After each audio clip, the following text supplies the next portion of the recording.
talking about social forestry. So social forestry has proven effective not only in addressing land ownership inequality, but also promoting forest sustainability. And one of the social forestry schemes, Customary Forest, is a crucial strategy that has significant impact on mitigation action.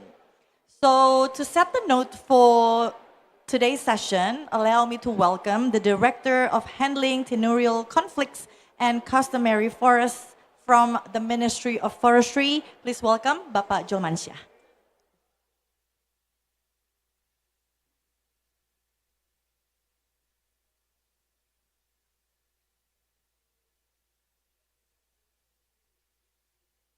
Thank you, everyone. Good afternoon, distinguished ladies and gentlemen. It's an honor of standing here in Pavilion, Indonesia, in the vibrant city of Belém. As the representative of Directorate General Social Forestry, Ministry of Indonesia, I would like to express gratitude for our college Ministry of Environment for organizing this platform, which bring us together to share our commitment into climate action. Furthermore, I also would like to deliver appreciation to my fellow speakers, as well as participants that have kindly to be here, the Taxo Adat Forest Living Cultures, the role in indigenous people and local communities in climate change and environmental and forest protection through social forestry program. To share insight and knowledge, your insight to great appreciate here. Ladies and gentlemen, indigenous people and local communities, IPLC, play important roles in shaping the traditional knowledge, sustainable practices, and stewardship of vital ecosystem, including their crucial role in climate action. They are protagonists in climate resilience, protecting carbon sink and biodiversity through practice such as agroforestry, reforestation, and traditional forest management. Government of Indonesia, particularly Ministry of Forestry, has important role in protecting IPLC in recognize the right to land, territories, and resource through determinant of customary or adat forests, which are part of social forestry program. Furthermore, social forestry is the management of protection of forests and involve partnership between government and local communities to improve environmental, social, and economic development. It aims to empower local people by giving them the right to manage social forestry sustainability, which help conserve biodiversity, improve livelihood, and mitigate climate action. The practice is to balance community welfare with the ecological sustainability of forest resources. As of October 2025, 8.3 million hectares from 12.7 million hectares have been distributed to be legally managed by more than 1.4 million households. Meanwhile, there 164 adat forest decree has been distributed with total area 345,250 hectares and managed by 87,963 households. Ladies and gentlemen, during UNFCCC COP30, on behalf of Government of Indonesia, Ministry of Forestry officially announced commitment to recognize 1.4 million hectares of customary forest within the next 4 years. This bold commitment reflects two crucial aspects in combating climate change is the meaningful involvement of indigenous people and local communities. In March 2025, we established the dedicated task force to accelerate the recognition of customary forests. Once of indigenous people and local communities receive the decree, They play crucial roles not only developing sustainability forest management but also climate mitigation by safeguarding ecosystem, as their traditional ecological knowledge is instrumental for conservation, resilience, and developing effective local relevant solutions. Ladies and gentlemen, in global action, indigenous people and local communities are the frontline communities that are experiencing the worst impact of the climate change. This condition has motivated them to develop and use innovative as well as resilient practices using their traditional knowledge. For this reason, we should take a lead to escalate their involvement by addressing local needs and leverage existing network through empowerment, collaboration, policy integration, and tangible community-led projects.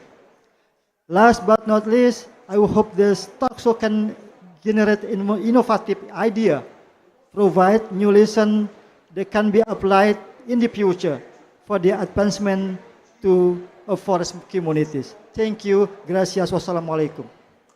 Thank you, Pak Julmansyah. We couldn't agree more. Supporting indigenous people is a key success of a fair, inclusive, and sustainable natural resource management.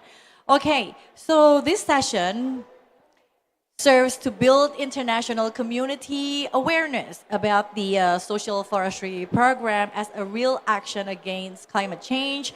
Also take the opportunity to build access to funding to strengthen the climate change mitigation actions. To lead the session, allow me to welcome the moderators. She's from Huma Indonesia, Mbak Kanina Ramania.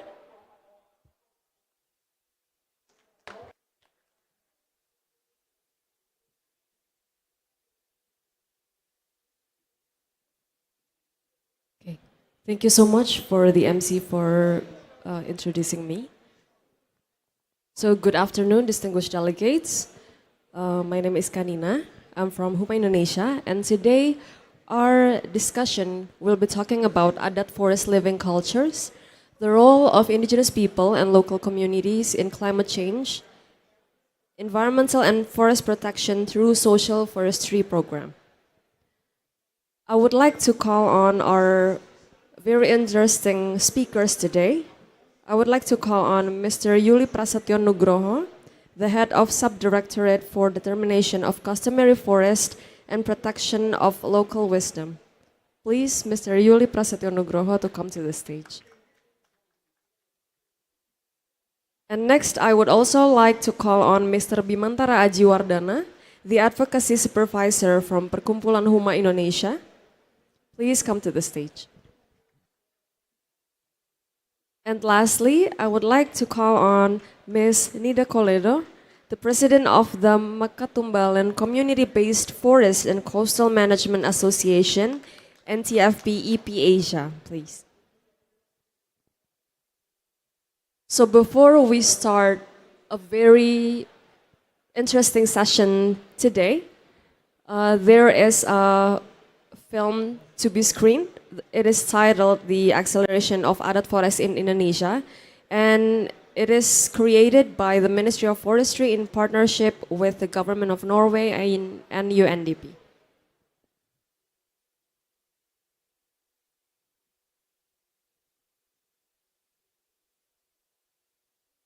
Sorry for the screening. Yes.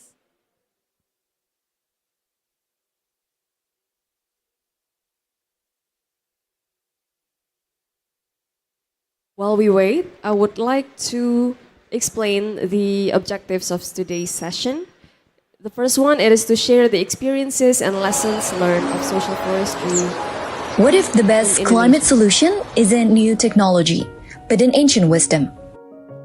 Across Indonesia's archipelago, generations of Adat law communities have lived in harmony with the forest, protecting it not because it's policy, but because it's home. Rooted in belief and tradition, customary forests nurture life, preserve culture, and protect biodiversity. They are the living heart of Indonesia's green future. Since 2016, more than 164 customary forest decrees have been issued by the Government of Indonesia. They recognize over 345,000 hectares of customary forest under the stewardship of nearly 88,000 customary households. This is only the beginning.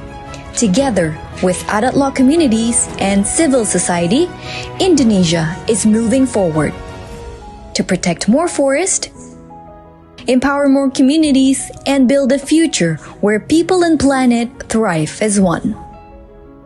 The time is now to honor customary forest, to protect our shared home from its roots to its future.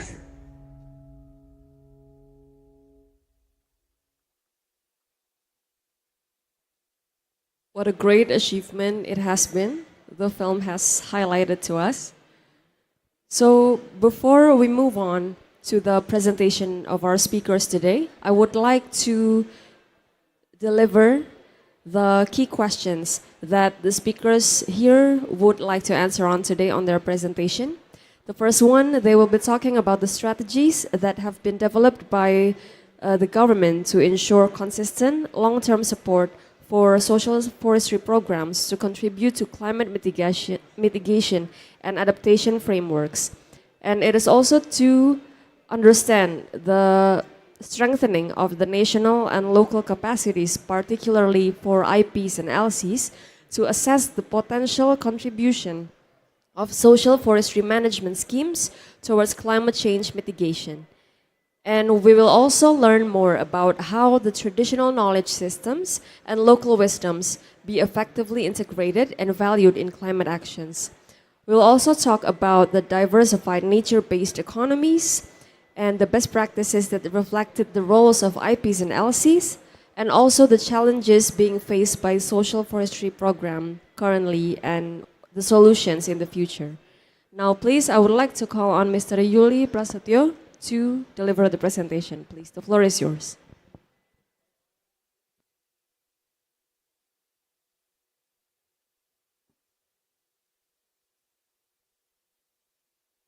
Thank you, moderator, dear colleagues, Bapak Ibu, ladies and gentlemen, brother and sisters. As Directorate of Conflict Resolution and Customary Forest, we presented about accelerating the recognition of customary forests in Indonesia. Can we presentation to? Oh, okay, okay. It's the map of ethnic group in Indonesia.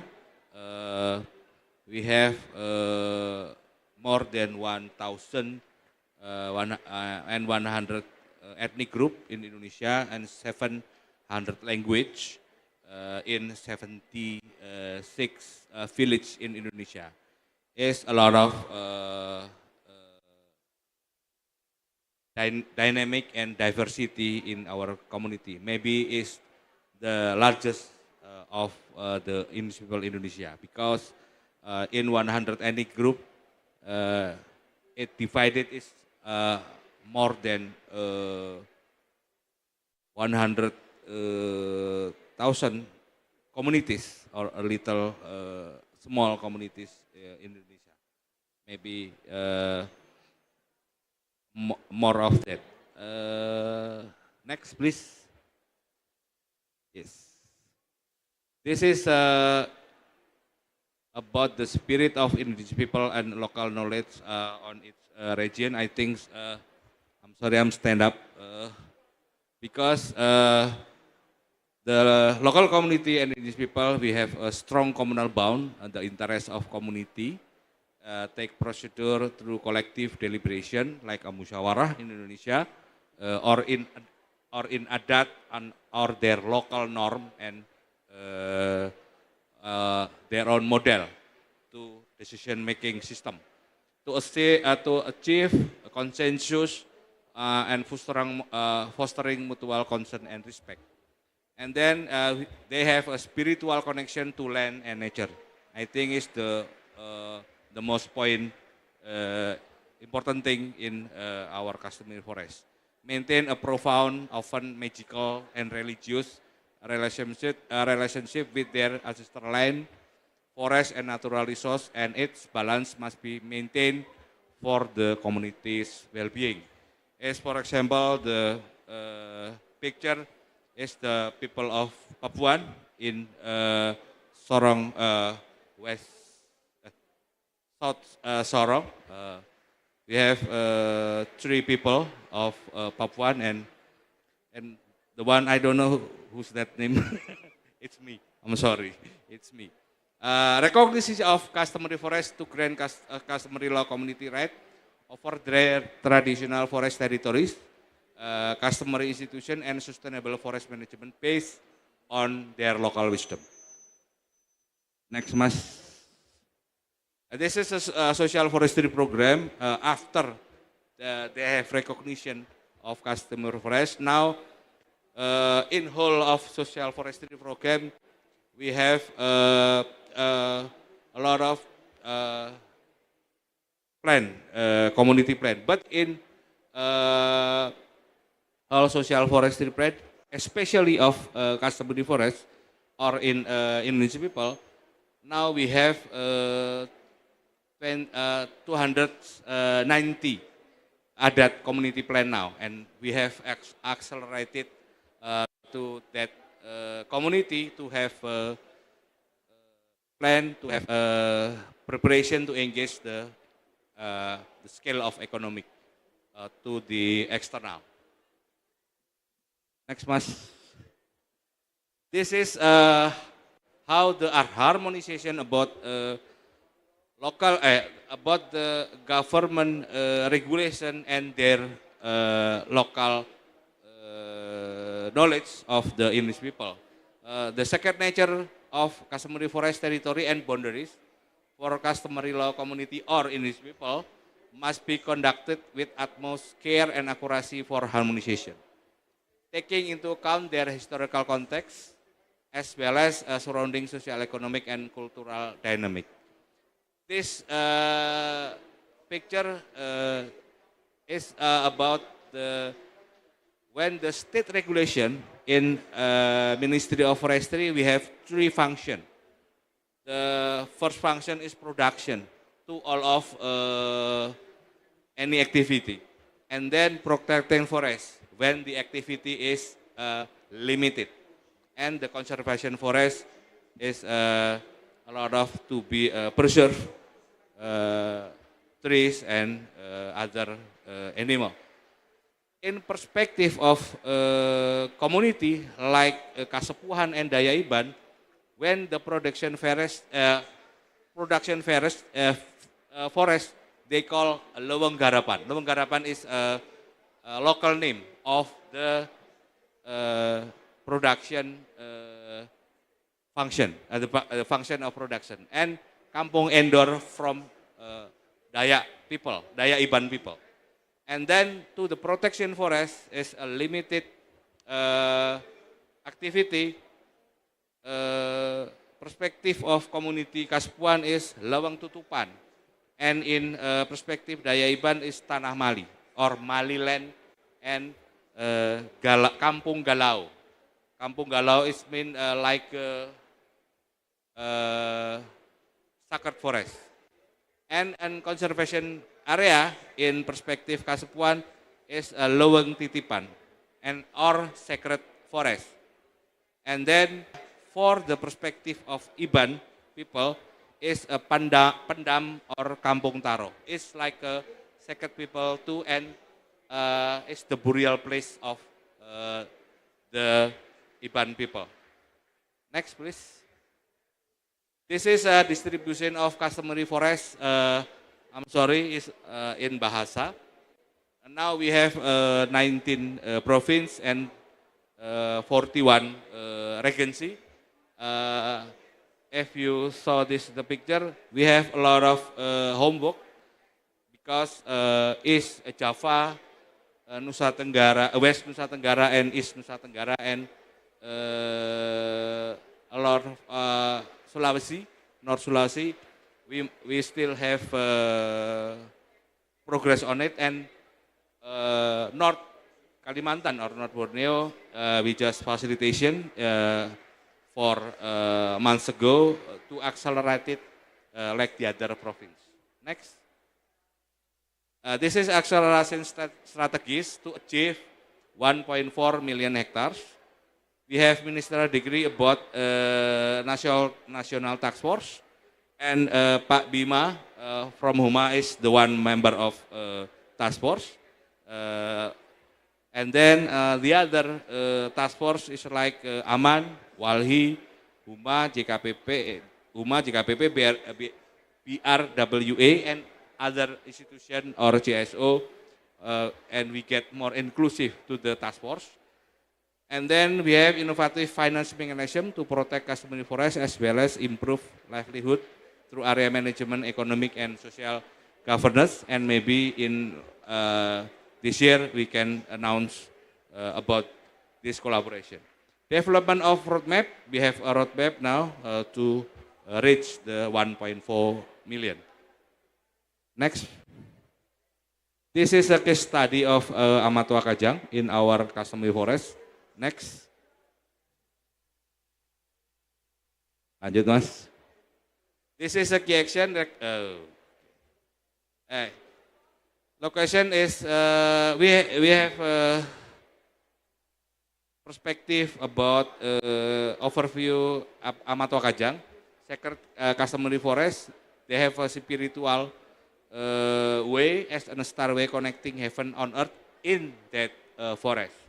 If you enter that forest, you must put off your sandal, put off your shoes, and you barefoot to walk in this forest and their village. Rich in biodiversity, native tree, deer, monkey, and other biodiversity. Traditional forest management, they strict protection. Only fallen branches and fruits are allowed for collection. They not cutting the tree and other. Forest crucial for hydrological function, rain generation, and spiritual ritual. Social economic characteristic or their local knowledge or local wisdom is called kamase-mase philosophy.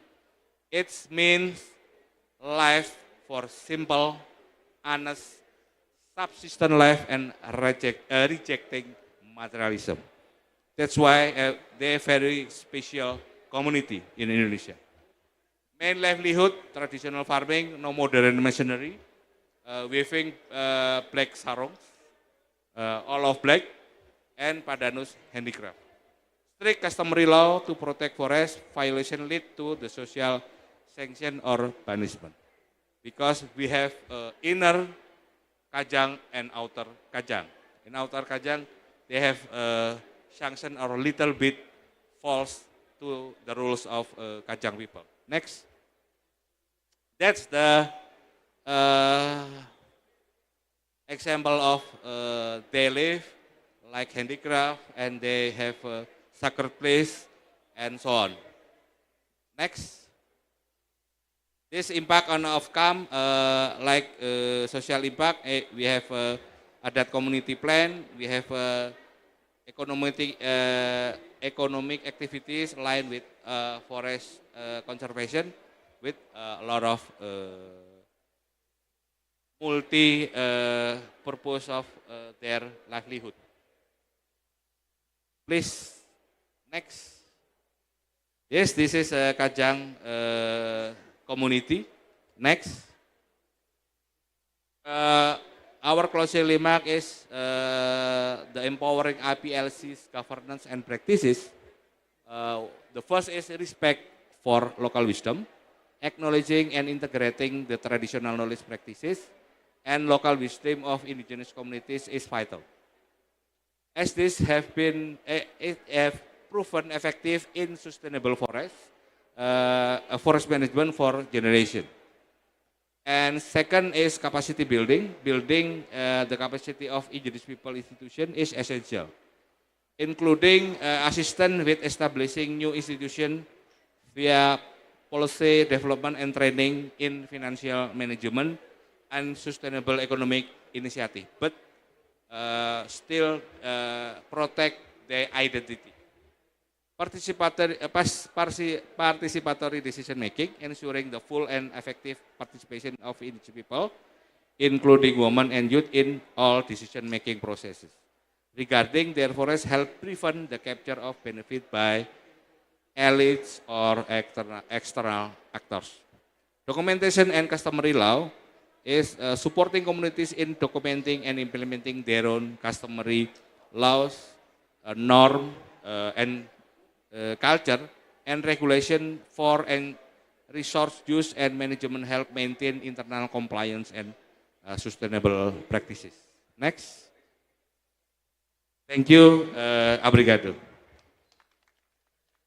Thank you so much, Mr. Yuli Prasetyo Nugroho, for explaining to us about how social forestry governance can secure the rights of indigenous peoples and local communities.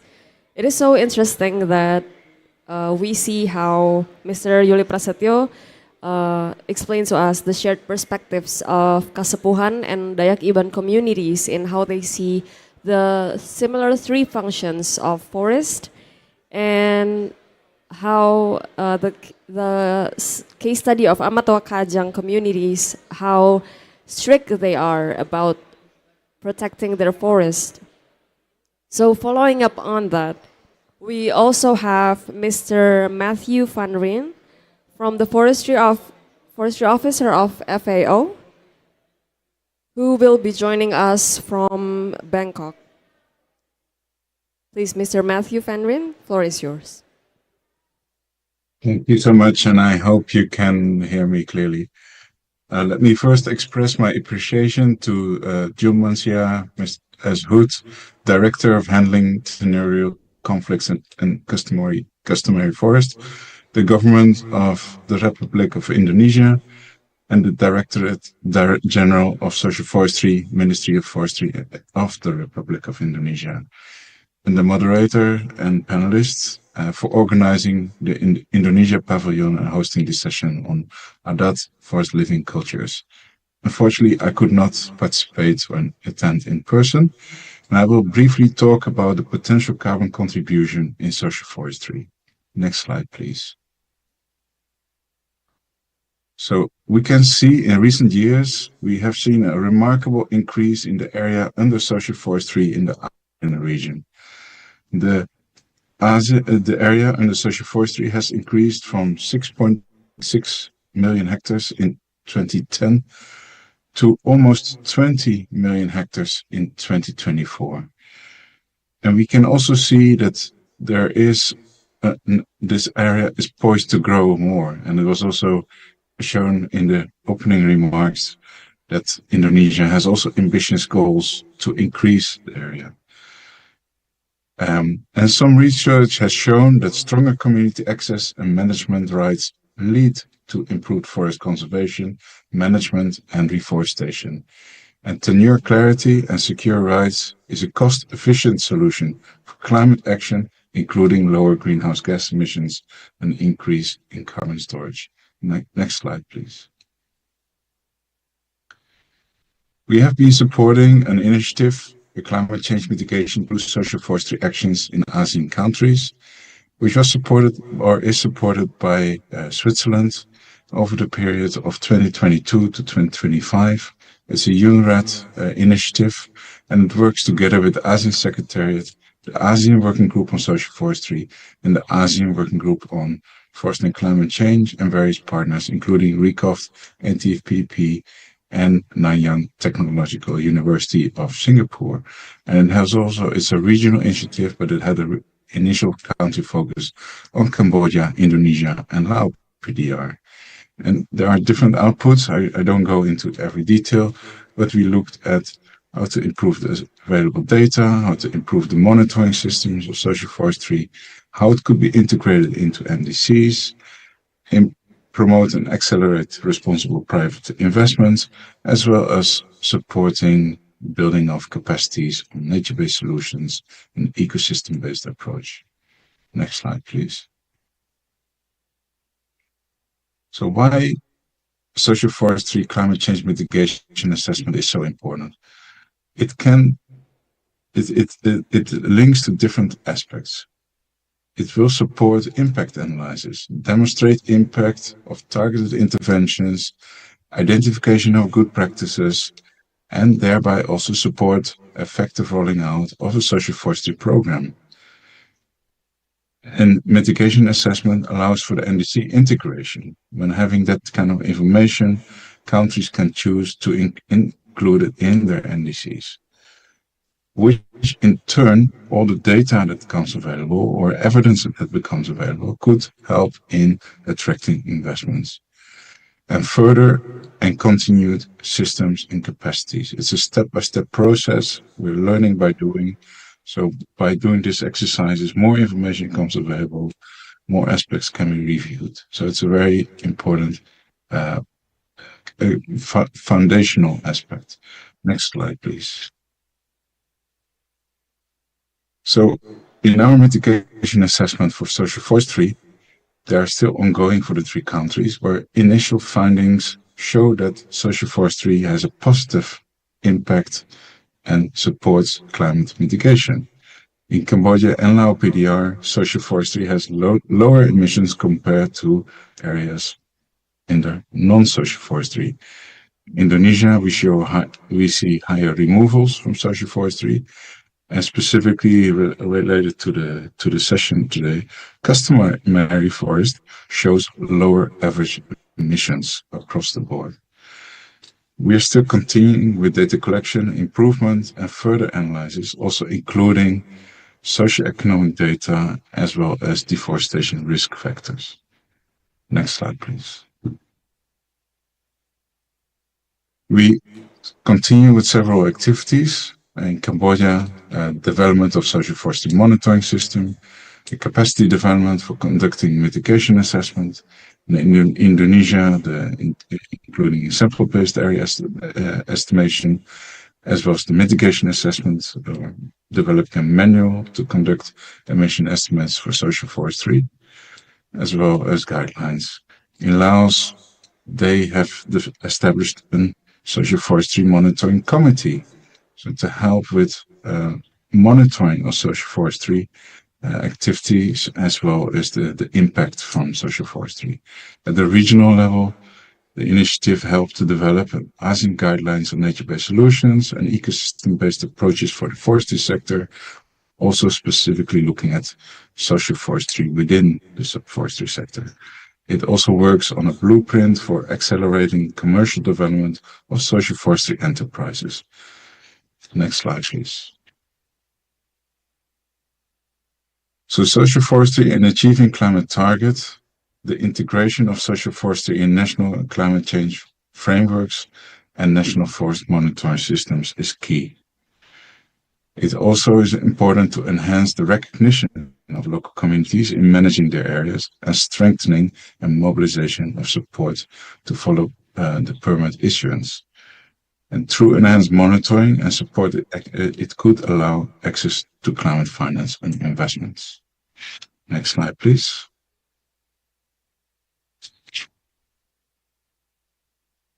So a few take-home messages. It's a very brief slide. Expanding social forestry is important to provide and protect rights of forest communities to ensure lasting impact. It is important to continue technical support for social forestry to enhance its contribution on climate change mitigation as approved mitigation. Having a monitoring system in place to measure impact of social forestry programs and projects supports informed policy and decision-making and multi-stakeholder engagement, and strengthen regional cooperation, and specifically what we have seen in the ASEAN region, enables wider access to potential finance, as well as facilitates exchange of knowledge. And with that, I think that's my last slide. Thank you.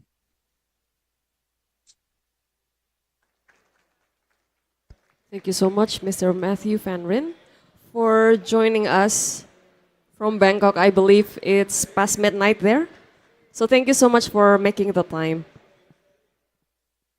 Not only Mr. Matthew mentioned about the notable achievements of social forestry, especially its potential carbon contribution, it has also noted the challenges that we need to be aware of. Now, next, I would like to call on Mr. Bimantara Ajiwardana, the Advocacy Supervisor of Perkumpulan Huma Indonesia, who will be talking about adat forest in Indonesia, the cultural and ecological significance in experiencing the effect of climate change. Please feel free whether to sit or whether to stand behind the podium. Maybe I just sit. Yeah. Okay. Hello, everyone. Happy to meet you in this forum. I am Bimantara Aji. You can call me Bima. I am from Huma Indonesia. Huma is one organization who works for the legal reform and influence the policy for the indigenous peoples and local communities and the environment. The next. And the climate change. Next.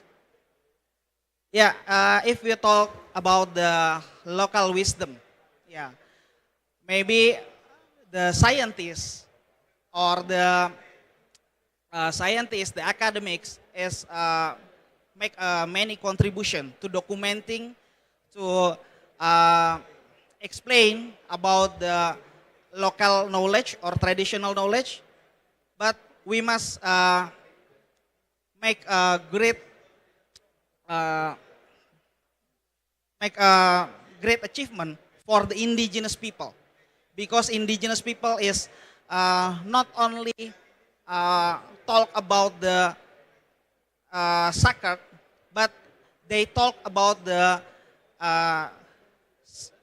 knowledge that scientists base, but it's not documented or published by them. So local knowledge is the key of the important things for the contributed against the climate change. And not only for the local wisdom value, but they have the role. They have many actions to develop the local knowledge and how to bring the local knowledge to be used for the sustainable living, for sustainable culture. Yeah, so I think two of these local wisdom value and the role local knowledge of the in the climate change is the very important things for the indigenous people to get their support, to get their developing for them. And next, yeah, maybe I will stand. Yeah, because there are the three key strategies for integrating, how the integrate about the local knowledge to against the climate change. And Huma have the facilitate the IPs in Indonesia.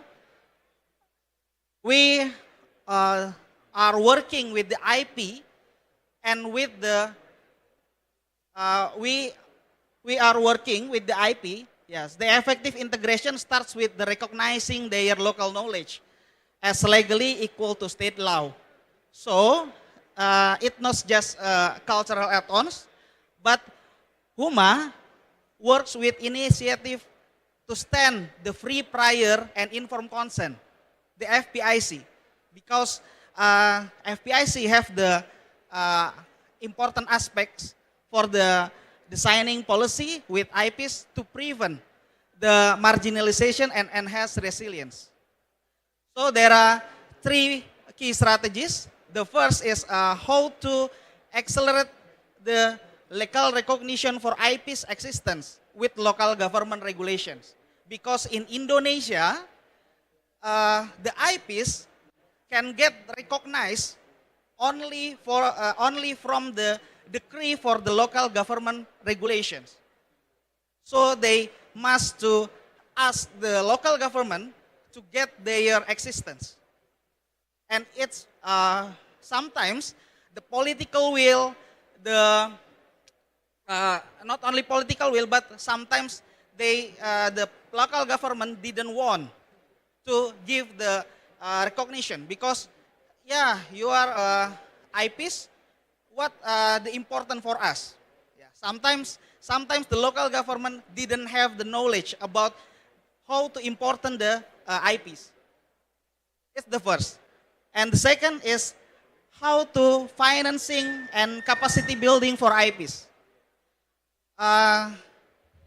For the propose the recognition for their existence in the local government, they need to point two aspects. The first is social data.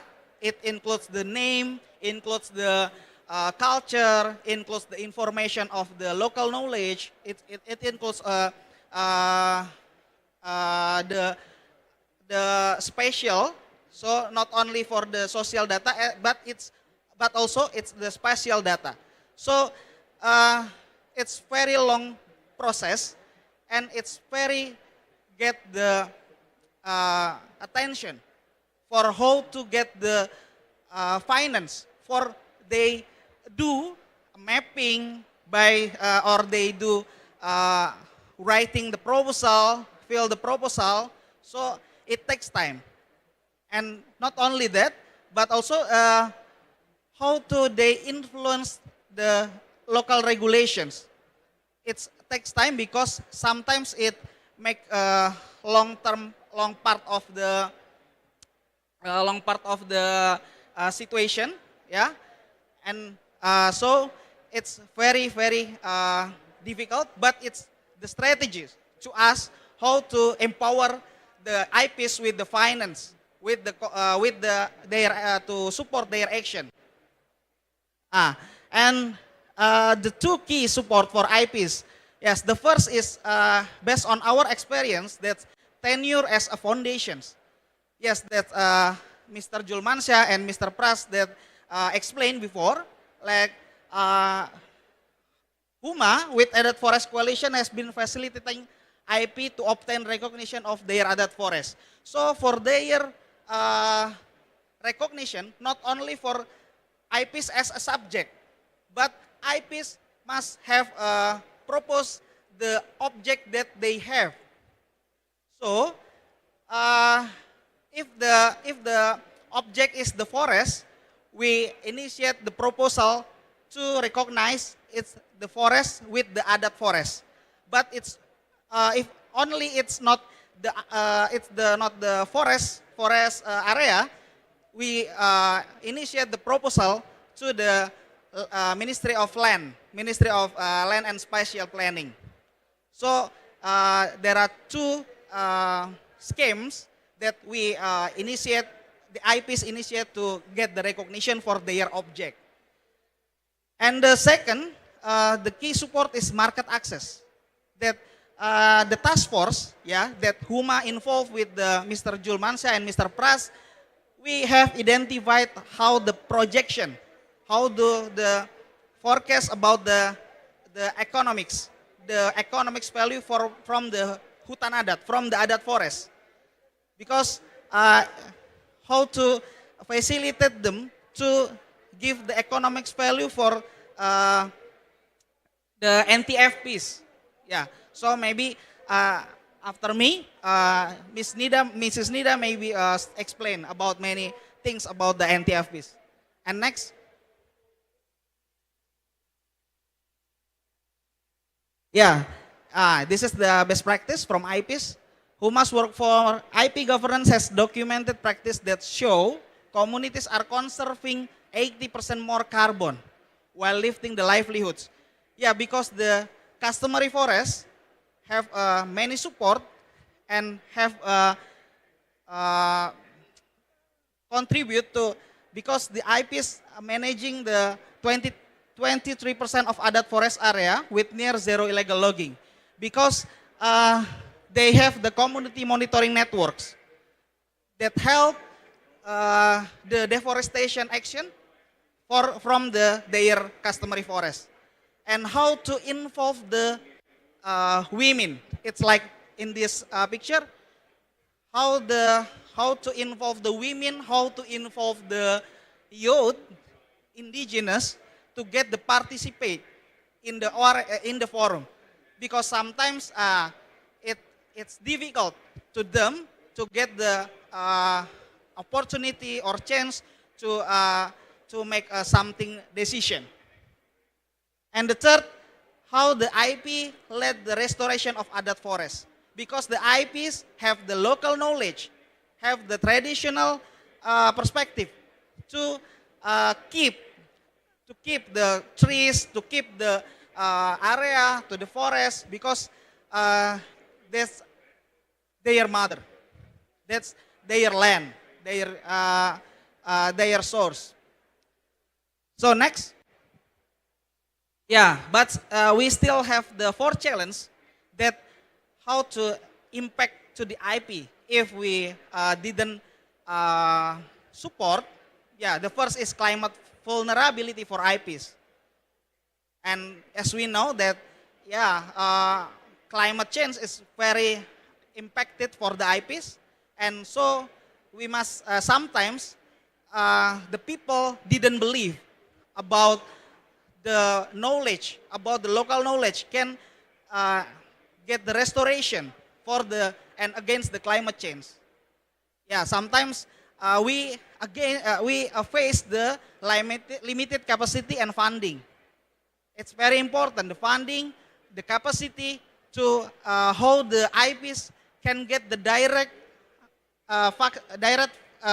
access funding. And sometimes the area in the village, the IPs can get the allocation from the village fund, but sometimes they can, because the village fund it's only based on the decree from the Ministry of the village. So sometimes if the IPs cannot get the chance on opportunity to access the village fund, it can because the Ministry of Village can out the decree, can publish the decree. And sometimes the limited access for indigenous women and youth, yeah, as I told before. And the last is how the other territories sometimes overlap with the concession of company, yeah, like a forestry company, like a palm oil plantation, like yeah, many companies that we sometimes not support the IPs, and sometimes they only just want the IPs must to exit their territory. Yeah. Next. I think enough. So thank you for the opportunity.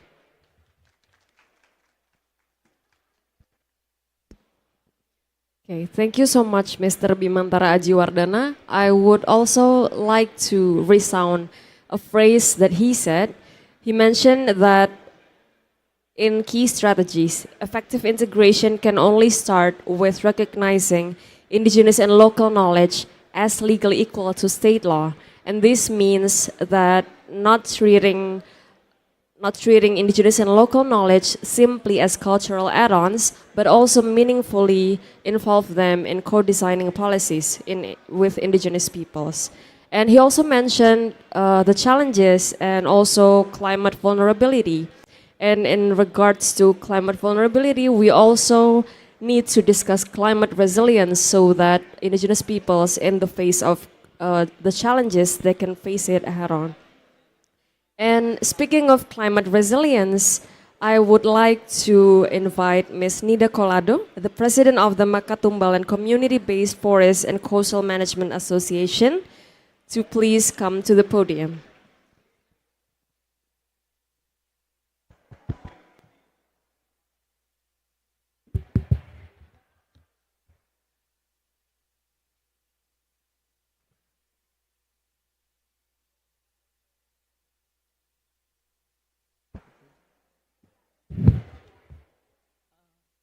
Magandang araw po sa inyong lahat. This is a Filipino, means to say, good day. I am Nida Colyado, President of Macatombalen Community-Based Forest and Coastal Management Association, President of the National CBFM Federation of the Philippines.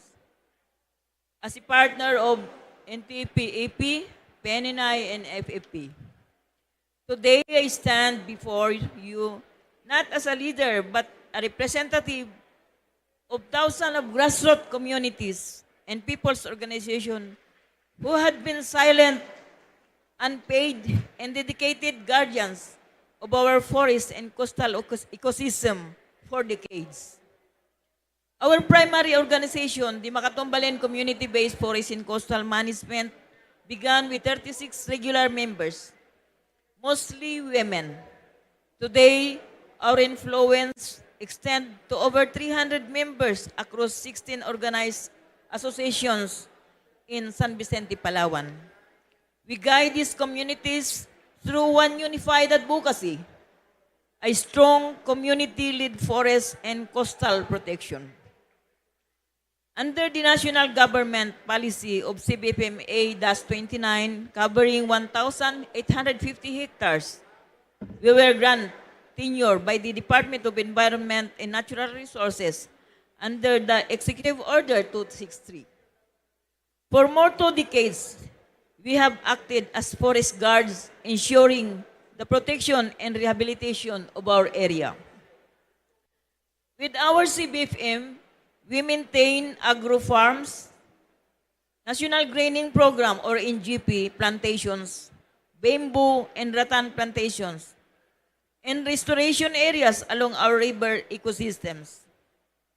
Our forests also shelter 3 major waterfalls, one serving as our community water resource, and 2 waterfalls that are ecotourism treasures. Beyond our forest area, we applied for expansion into coastal restoration.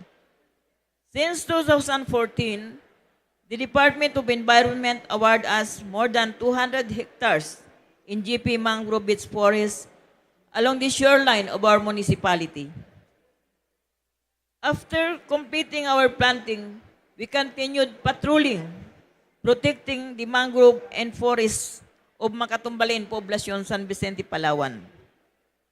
We also established the Batacano Eco Park, home to more than 90 century trees, Bakawan, 1 miracle mangrove area, and 1 secret mangrove forest, discovered and protected voluntary since 2013, guided by scientific training from Dr. Georgian Primavera. Landscape-based collaboration among stakeholders is essential, especially for accessing funds for community-level climate solutions. But the collaboration becomes meaningful only if the Department of Environment and Natural Resources support the IPLCs communities through securing tenure rights. Without our tenure, communities remain vulnerable. With stronger implementation, the community-based program, we can fully participate in carbon reduction, watershed rehabilitation, ecotourism, non-timber forest product or non-timber forest NTP-based livelihood. Our long-term vision is we need for the Department Administrative Order or the DAO CBFM Strat Plan 2023-2032 to become a bill and eventually pass as a Republic Act or national law because CBFM is recognized as a national strategy for sustainable forest management. With a strong legislative instrument, we can better ensure sustained practice social forestry with IPLCs, empowerment, non-timber forest and development, clean water security, biodiversity conservation, and forest-based climate solutions. A strong tenure and strong implementation will always produce a strong ecosystem. IPLCs, especially us, who are living and breathing in the forest, can greatly contribute to achieving carbon net sink by preventing deforestation, continuing tree planting and forest restoration, protecting watersheds and rivers ecosystem, educating youth and women about environmental stewardship and sustaining coastal and mangrove and forest rehabilitation. This is now how we will contribute to reducing green gas emission. And when communities are empowered, forests are protected, and when the forests are protected, climate mitigation becomes possible.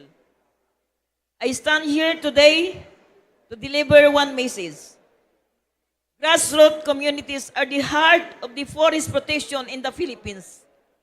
We have been working for decades with limited resources, often without compensation, yet we never stop and never will not stop.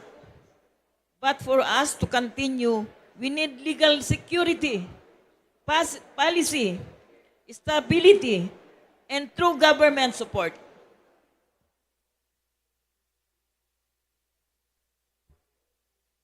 The future of the forest and the future of climate resilience in our country depends on a strong partnership and strong tenure rights.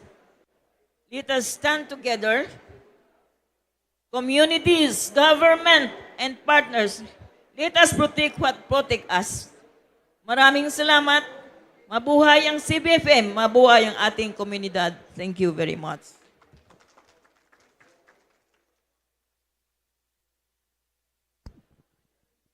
Thank you so much, Ms. Nida Colado, for delivering the importance of forests and the works of grassroots community.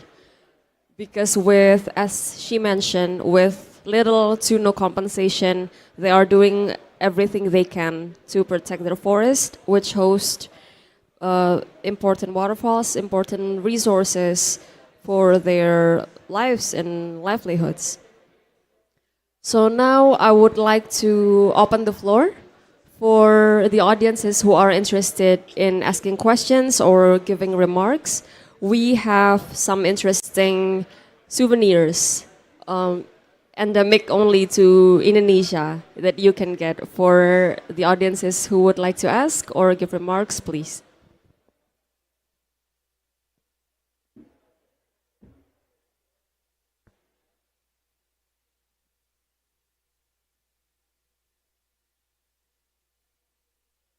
For the audiences who are interested, you can raise your hand.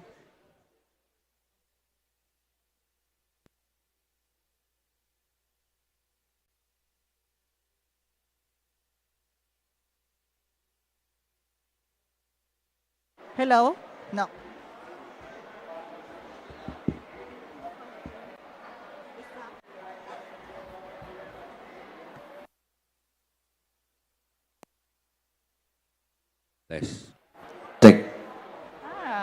Thank you very much for this great presentation, and I value that you bring local knowledge into the topic of climate change. I would like to know how many local community success projects you have already running, if you have a specific number of projects or successful achievements that you can say we really are doing a change in these specific numbers of communities.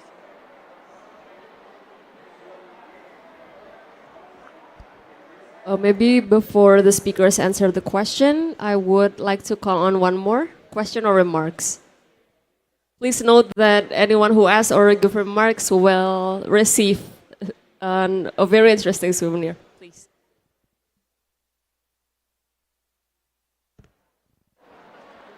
Okay, I'm from Senegal. In Senegal, I'm from also I'm working with a mining company. And then to take account the impact, we work with the communities to create what we call conservation zone. And then we identified the conservation zone, and then we discuss with the communities how to manage the conservation zone. And then we establish what we call the local role. We call it in Senegal what we call convention, local convention. It is a package of local rules that we discuss with the communities, and then we adapt with the communities, and we have to set up the communities and to implement all the local rules in the communities. Then my question is about the system of monitoring. How you conduct the monitoring, the collection of data with the communities. It is and how you communicate with the all the data that you collected. Thank you very much.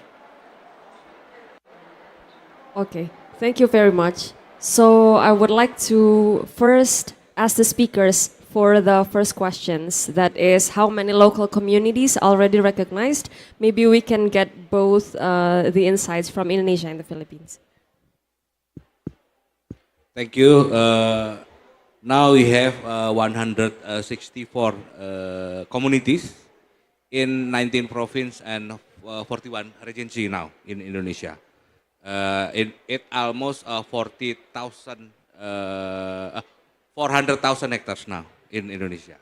I think it's we have more hard work to that to 1.4, but now we have 100,000 hectares.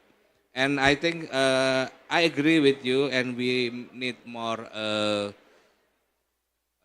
monitoring in what you call it about in our term is high conservation value forest in high conservation value culture and local knowledge in their area, and then in our system in monitoring by the local government from the regency district until the structure of the village. I think is monitoring by their own self, assistancing by local government is the effective way. And for my conclusion, I think we have a slogan, no one left behind, especially for the indigenous people in Indonesia. Thank you.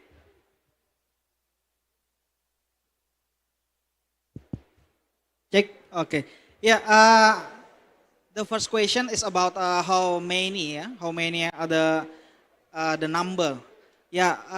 As a GSO, we have identified 461 local regulations that have published by the local government that recognize the recognition of indigenous people as a subject. Yeah. The first is, but maybe the 37% from the 416 communities, it's in the process of the proposed the Customary Forest to the Ministry of Forestry, to the desk of the Papras. So yeah, it's the process. It's take a process. And then how about the second question? It's about the monitoring. Yeah, we are working with the IPs to developing the application with the technology supports. Because every people now, which is in the city or in the rural area, they still have Android or phone. Yeah, so we develop how to identify the fact, how identify by the picture, by the report about the deforestation action in when it happens in their customary forest. So the technology is vital support. It's main support for the IPs to get the new knowledge about how identify or how to know about the something happen in their customary forest, and it's very easy, and so but still need support, to gain the development of the application. We will share to you if you want to know about more about the application. Thank you. Hello. For me, we have 1,971 members community of the forest management in the whole Philippines. In being a CBFM holder, we have a contract from the government to guard the forest. We are the guard of the forest in the Philippines. So we need that tenural rights to be protected. And that is why we are monitoring, because in our contract, if we will be awarded by the CBFM, by the government, in the contract, we will guard the forest voluntarily. That's all. The next one, I would also like to ask Mr. Matthew to answer the question. The first question is about the current number of recognized local communities and whether you have any insights on that. And the second one is the monitoring systems. Thank you so much for the question. I'm perhaps not in the best position to answer the first question, and I believe other panelists have already indicated some numbers. In terms of monitoring, I think we look at two different aspects.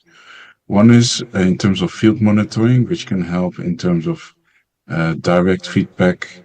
Applications were mentioned, how basically it can steer day-to-day operation, day-to-day management of areas.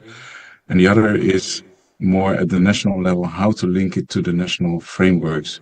I think that is a step that is still development, but Indonesia has already made some key important steps. There is already a web platform, GoCoops and Coops are online.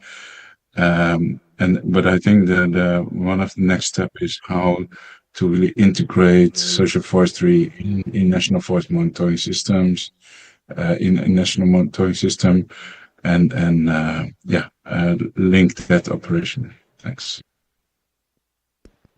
Okay, thank you so much. So before we finalize this session, I have one concluding question to the speakers. That is the first one. I have two questions, sorry. The first one is reflecting on today's discussion.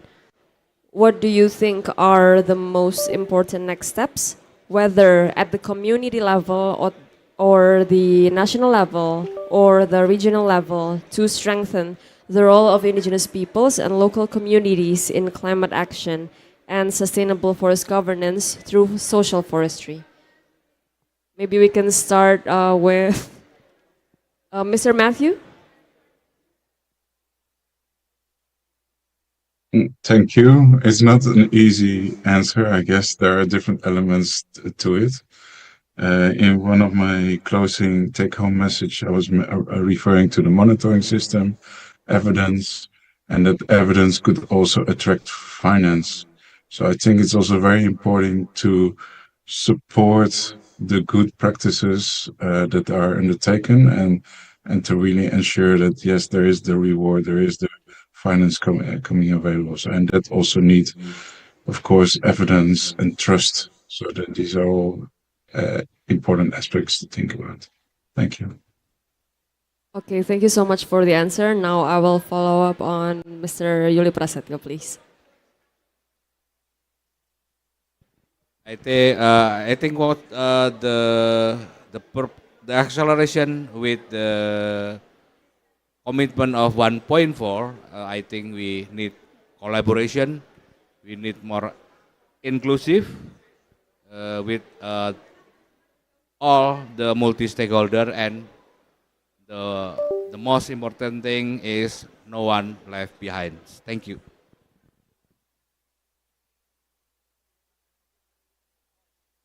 Yeah, okay. What's next is we are initiating with the Directorate of the Hutan Adat to build the new, maybe in like a new paradigm, or new methods of the Hutan Adat, of the customary forest. So we we are improving about how to get the new task or new process for the maintain the adat forest with collaboration with the forest management unit, which based on the local area. You know, sometimes the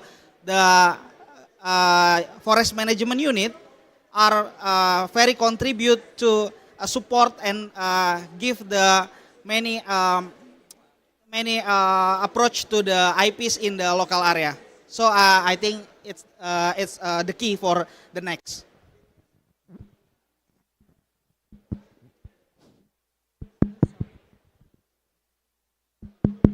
For me, as a stakeholder, a member of the grassroots communities, we need the security of our tenure, the CBFM. What we need from the government, especially the DNR, the DAO 2522, we don't like. We want the protection of the DAO for the CBFM strat plan 2023-2032. We want the government to support that because for the security of our tenure in the Philippines as the community pays for its management. And with that answer from Ms. Nida Colado concludes our session for today. Please give a round of applause for all of the speakers. Now I will return to the MC. Thank you so much.